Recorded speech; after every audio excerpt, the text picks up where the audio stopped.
I want to start today with a quote from Oz Hillman that I read a couple of weeks ago when we began this series on the book of Nehemiah. It reads this way: "Adversity is an uninvited, unwanted friend in the hands of an all-knowing God whose purpose is to rid us of our self-dependency and pride, usher us into deeper intimacy with Jesus, and redirect our paths to ensure our greatest good and His greatest glory." Adversity comes in all shapes and sizes, and that's really what we've been talking about in this series about Nehemiah. All the different ways that we can face adversity and the way the opposition can come and where it can come from. You know, we're warned in Scripture, says, do not be surprised. But the truth is, we always are. We're always surprised and usually caught off guard when some type of adversity comes our way. You know, and some things are just thrown at us, it seems like in general, that it affects everyone around us. The weather, a disaster, it affects everybody. The plant, the factory that you're working in, if it closes down, it affects everybody the same all around you. But sometimes it seems like it's a lot more personal, like it's directed just at us. And it's just like we have a target on our back. Adversity is that uninvited, unwanted friend in the hands of an all-knowing God. But sometimes that adversity is personal. Sometimes it's a lot more than just general. Sometimes it is directed specifically at you or me. Why is that? Well, Paul tried to tell us something about that in Ephesians chapter 6, verses 11 and 12. He says, "Put on the full armor of God, so that you can take your stand against the devil's schemes. For our struggle is not against flesh and blood, but against the rulers, against the authorities, against the powers of this dark world, and against the spiritual forces of evil in the heavenly realms." You know, Paul points out that some adversity, some attacks are directly from the devil himself, spiritual forces. Now, we can't blame everything on the devil. The next time you spill your chocolate milk, you can't say the devil is attacking you. But there definitely is times that we're fighting against evil forces. They're not just general adversity, but they're directed towards us. Now, I think we're going to be able to see that. We're going to be able to learn some great things by looking at how Nehemiah handled another attack, how he handled another area of adversity when he was rebuilding the wall there at Jerusalem. Nehemiah chapter 6, starting with verse 1, says this: "When word came back to Sanballat, Tobiah, Geshem the Arab, and the rest of our enemies, that I had rebuilt the wall and not a gap was left in it, though up to that time I had not set the doors and the gates, Sanballat and Geshem sent me this message: 'Come, let us meet together in one of the villages on the plain of Ono.' But they were scheming to harm me. So I sent messengers to them with this reply: 'I am carrying on a great project and cannot come down. Why should the work stop while I leave it and go down to you?' 4 times they sent me the same message, and each time I gave them the same answer." If you notice something here, the attacks up to now have been directed to all the workers, all the people building the wall. But now they're getting personal. It gets very personal because they're directing this right to Nehemiah. Why? Because they want to destroy the difference maker. They want to destroy the man who's leading the work. The general type of adversity and attacks didn't seem to be working. So they zero in on him for this. You know, you start making headway in your spiritual life. You start making some changes and some commitments to God, being more devoted to Him. You're taking on maybe some bad habits that you've had, maybe an addiction. And you're just going to be a better husband, a better father, mother, wife, whatever it is. You make those commitments and look out, because there's going to be some adversity directed straight at you. Usually those commitments don't make things easier initially. They make things harder. And you become an adversary of the devil. You become a target of his because he doesn't want to give you up. He doesn't want to give up the territory that he has gained in your life. The first strategy that we're going to see that the devil used here, or Sanballat and his friends used against Nehemiah, is this. They used deception. Work on the wall is going great. Everything's just working great. And so far that nothing that they've done has been able to slow the work down. As you can see what Nehemiah said, the work is just about finished. So they try a little deception, a little trickery, a little flattery. And they say, and they want to meet with Nehemiah. What's the problem here? What are they trying to do? Well, it's another word here that we can use. They're trying to distract Nehemiah. And he knows that they can distract him from the work, then they've won. They've done what they wanted to do. If you stop and think about it, the majority of the decisions we have to make, think about this. The majority of the decisions that we make in life, we're trying to discern what is truth and what is fact and what is a lie and what is deception. And so we're trying to figure out, is this really good for me, or is somebody shooting me a line? Is this really going to be as good as it looks? And so we have to weed out and try to find what the deception is. No one says to us, whether they intend to do it or not, nobody says to us, no salesman says, you're going to love this truck, but boy, is it going to strap you for payments for the next 72 months. Nobody says, oh, this is a wonderful house, and man, is it going to put a strain on your marriage, financial strain, as you try to make these payments over the next 30 years. Nobody says, go ahead and commit to this. I know it's going to take a whole lot of your time, and it's going to take time away from your family, and your family's going to suffer from it, but go ahead and do it. Nobody does that. It's left to us to figure out what to do.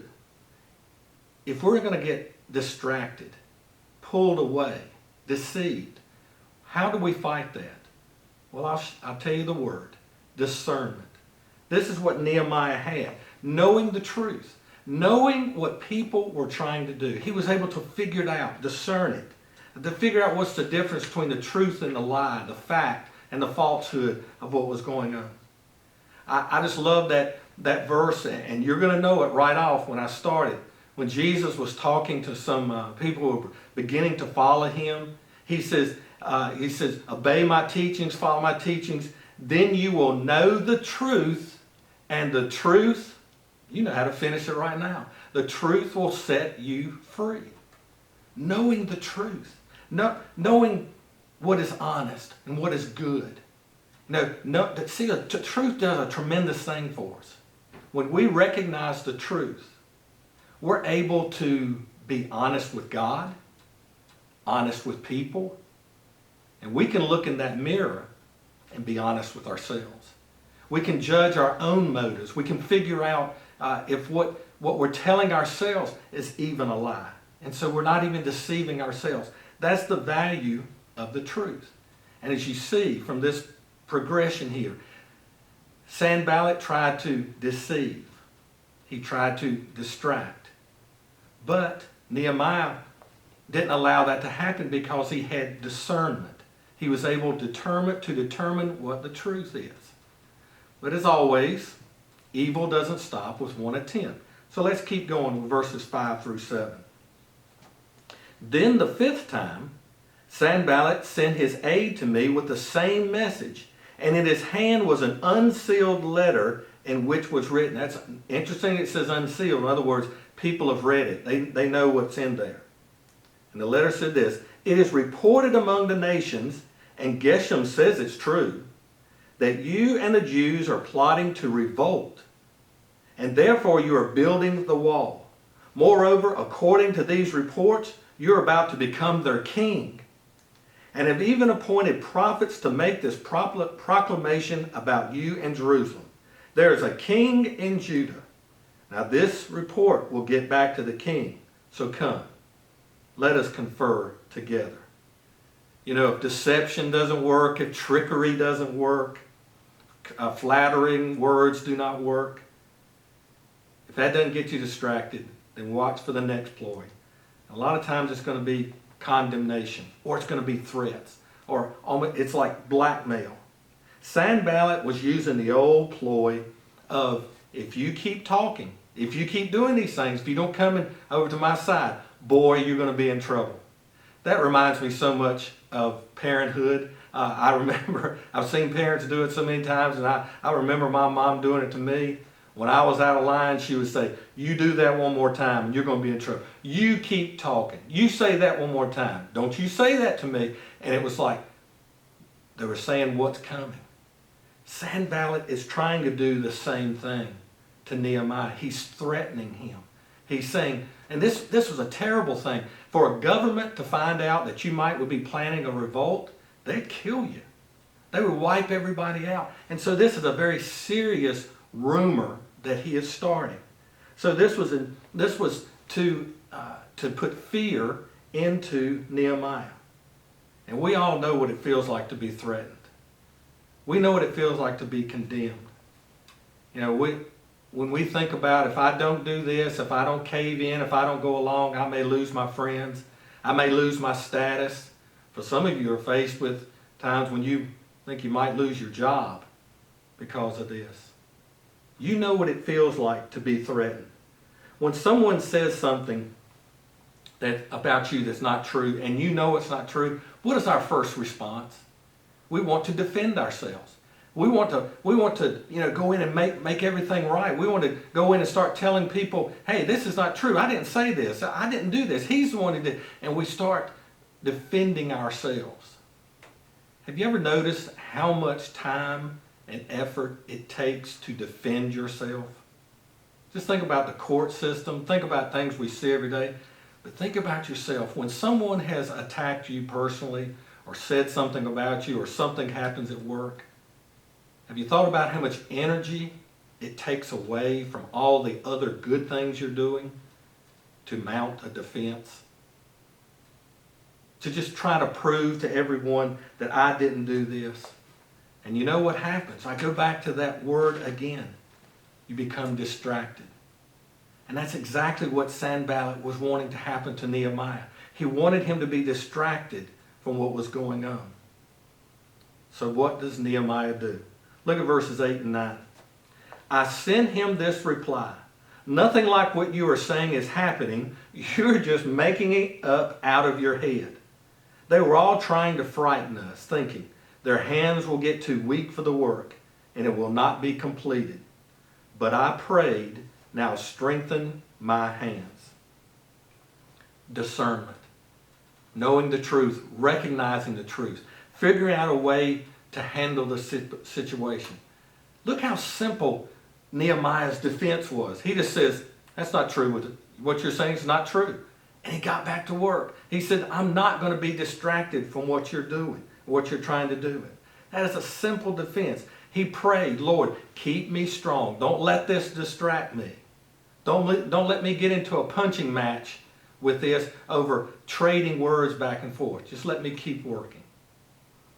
You know, I kind of come up with a saying based on some of my own foolishness. Barking dogs at midnight can make you look silly.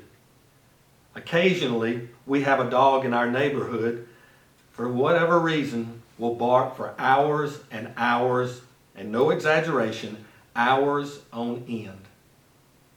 And no, Benita, it's not your dog.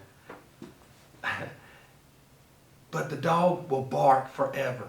And I have it's got to me so much before that I have gone outside with a flashlight, 1 o'clock in the morning, and gone out, shined the light in the eyes of the dog, and screamed at him to stop barking. You know how well that works, don't you? The dog doesn't care. And all I've done is stand outside in the middle of the night and scream in a neighborhood at a dog who's not going to pay any attention to me. Janice has asked me before, she'd say, well, how did that work out? And it's always the same. The dog just keeps barking. So to keep punching back and to keep trying to defend yourself just makes yourself look silly. Continue the good work that you're doing in your life when these false accusations come. You know, I want to mention something here. The difference between condemnation and conviction. You know, when we're condemned by people, or is it conviction from God? Condemnation usually comes as like a large blanket that just covers everything. And when somebody throws out a condemnation or a threat against you, it doesn't address anything that needs to be addressed, it just condemns you. You're the worst father. You're a terrible husband. You never do anything nice. You're this, you're that. There's no solution offered. And there's no way to make things better when you feel condemned. But there's this difference with when you're convicted. When God convicts you of something, it's different. Like if someone says to you, have you talked to so-and-so lately? And you say, no, well, they hadn't called me either. That just lets things go. But if you feel the conviction, if you let God convict you, when somebody says, have you talked to so-and-so? And you say, no, they hadn't called me, but I'm going to call them this evening. You see, conviction moves us to action. It moves us to be a better person. That's how God helps us to do better in our lives. Condemnation, it just tears us down. It's meant to do that very thing. There's one more thing that happened in the story here that I want to point out today. One more thing that happened in this personal attack against Nehemiah. Go to verse 10 now. One day I went to the house of Shimei, son of Delaiah, the son of Methabel, who was shut in at his house. And if I had names like that, I would stay shut in my house too. He said, let us meet in the house of God, inside the temple, and let us close the temple doors, because men are coming to kill you. By night they are coming to kill you. Boy, that's a big warning. He's warning Nehemiah he's going to save his life, and he tells him a place to escape to. But look at verse 11. Nehemiah says, but I said, should a man like me run away? Or should one like me go into the temple to save his life? I will not go. I realized that God had not sent him, but that he had prophesied against me because Tobiah and Sanballat had hired him. He had been hired to intimidate me so that I would commit a sin by doing this, and then they would give me a bad name to discredit me. Remember Tobiah and Sanballat, O my God, because of what they have done. Remember also the prophetess Noadiah and the rest of the prophets who have been trying to intimidate me. The third thing you're going to see here, that they tried in the way their personal attack against Nehemiah, was they tried to force him to compromise his beliefs. I call it compromise. You can call it fear, cause you to doubt yourself, to doubt God. But the end result is the same. This man was either a priest or the son of a priest. He was from the household of a priest. And apparently he portrayed to Nehemiah that God had revealed this to him. It was a prophecy from God that you're going to be killed. And we need to run to the temple and lock ourselves into the temple, because no man can be killed at the temple. And see, there's a grain of truth in that. That's partially true. That no one could be killed inside the temple, no matter if they were a fugitive. But it's not the whole truth. If Nehemiah had done what this false prophetess, had said to do, he would have been breaking God's law, because he was not a priest. He was not to go into this portion of the temple. You say, why was that a big deal? Why were they trying to get him to do that? Right there it says, it would have ruined his reputation, his witness with the very people. They would have looked at this and said, I don't get it, Nehemiah. You've been telling us to keep a hammer in one hand and a sword in the next and not be afraid and keep fighting for God. And here you are, you're running as soon as somebody threatens you. You tell us that you're a servant of God and we're to be faithful to God and stay committed to building this wall, but what's this? You break God's law just to save your life? And they would have stopped following Nehemiah at that point, and it would have all been over. The attack was to destroy Nehemiah in the eyes of the people. You don't have to be a Nehemiah. You do not have to have a threat against your life to understand what's going on here. You know what it's like to feel the pressure to compromise your beliefs, to go along to get along. But it's always going to be the same thing. If we compromise what we believe and what we've stood up for our entire lives, if we read the Word of God and we know the truth and then we compromise that, and give in just to survive or just to get along or to get ahead, it will destroy our witness. It will destroy our testimony. It will destroy the good work that we're doing. We'll lose the respect of the people around us. And that's awful hard to build back, to gain back. You can, but it's a terrible, difficult task to do. Is there any more relevant issue for us today? That as we face the adversities of this life, and whether they're just life adversities or whether they're personal attacks from the evil in this world directed towards us, either way, we understand how relevant it is. Now, I want to wrap up the story today by just telling you, making this a little illustration. Last Sunday was the final day of the Masters in Augusta, Georgia. Tiger Woods came to the famed 12th hole, a par 3 there beginning on the early part of the back 9 at Augusta National.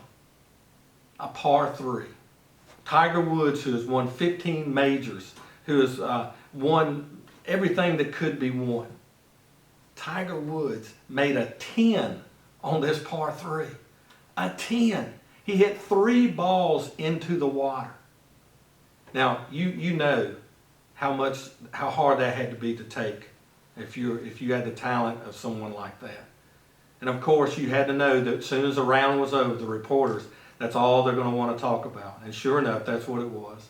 And the reporters came to him, and I was listening to one of the interviews, and it went like this. They said, how did you get out of that? How did you fight your way through that after making a 10 on a par 3? And he said something like this. This is a rough paraphrase, but he said, golf is like that. He says, when you're out there, you're by yourself. There's nobody to rescue you. You have to find a way through. Now, I really thought about that a whole lot. And if you've played golf, you know exactly what Tiger Woods was talking about. It's just you. There's no one there to rescue you. Golf may be that way. When you're out there and things are falling apart in golf, it all is up to you. But life is not that way. It doesn't have to be that way. You're not alone. When you're a follower of Jesus Christ, you have the benefits of the Scripture, of the Holy Spirit. You can learn the truth. You can have Him to discern, help you discern what is the right thing to do, the right decision to make. You're not alone. He's with you through everything. One of the greatest things that we read here at the beginning was Nehemiah. When they first tried to distract him, he said, I am doing a great work. Why would I stop? Why would I come down? And he refused to be distracted. You, no matter what you're going through, and each of us are on different levels of adversity at all times. But no matter where you are in the adversity of this life, you are not alone. You do not have to quit. God is going to be there through it all. He's going to be there to help you through whatever the adversity is in your life. As you head into a time of communion there in your home, whether you're alone or with your whole family, I pray you remember that God is with you always. And as you take that Lord's Supper, it's just a great reminder of how He has been there for you and will be forever. Thank you for being here. God bless you.